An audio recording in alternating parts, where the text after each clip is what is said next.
When looking to buy a home in Southwest Florida, you need to understand that property taxes can impact your overall cost of homeownership and how these taxes work. While Florida's property tax rates are generally lower than in many other states, there are still important considerations and nuances that could affect your budget.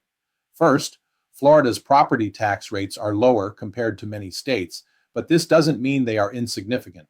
On average, Florida's effective property tax rate is around 0.83% of the property's assessed value, which is below the national average of approximately 1.1%. However, this rate can vary depending on the county, city, and any special assessments that may apply. For example, Lee County typically has an average property tax rate of around 0.75%, while Collier County has a slightly higher rate averaging around 1.03%. This is due to the area's higher demand for real estate and more expensive homes.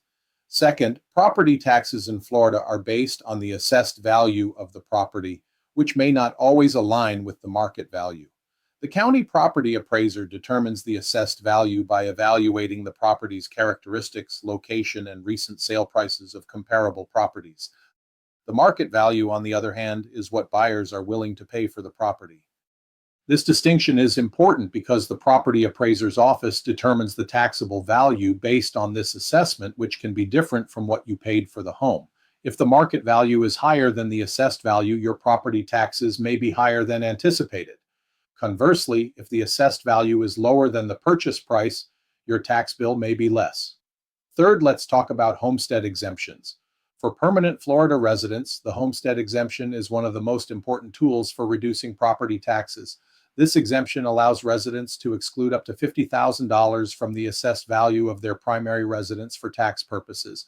The first $25,000 applies to all property taxes, while the remaining amount applies only to non-school taxes. This can result in significant savings, particularly in high-demand areas where property values are rising quickly.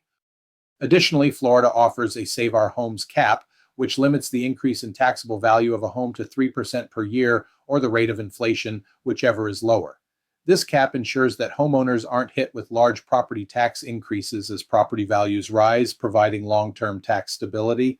However, this cap applies only to primary residences, and properties that are used as second homes or investment properties are not eligible for these benefits. Now let's talk about tax portability.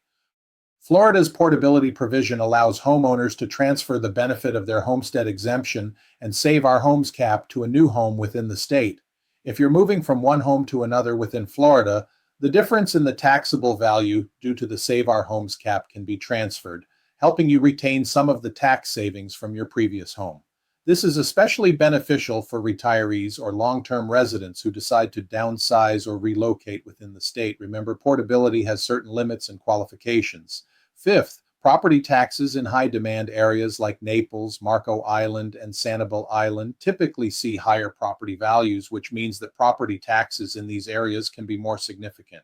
Buyers in these high-demand areas should be especially aware of the potential property tax costs. Not only can the cost of the home itself be significant, but additional costs like property taxes, homeowners association fees, and insurance premiums could add up quickly. So when budgeting for a home purchase in these areas, it's essential to factor in all of these costs to ensure that the property is affordable in the long run.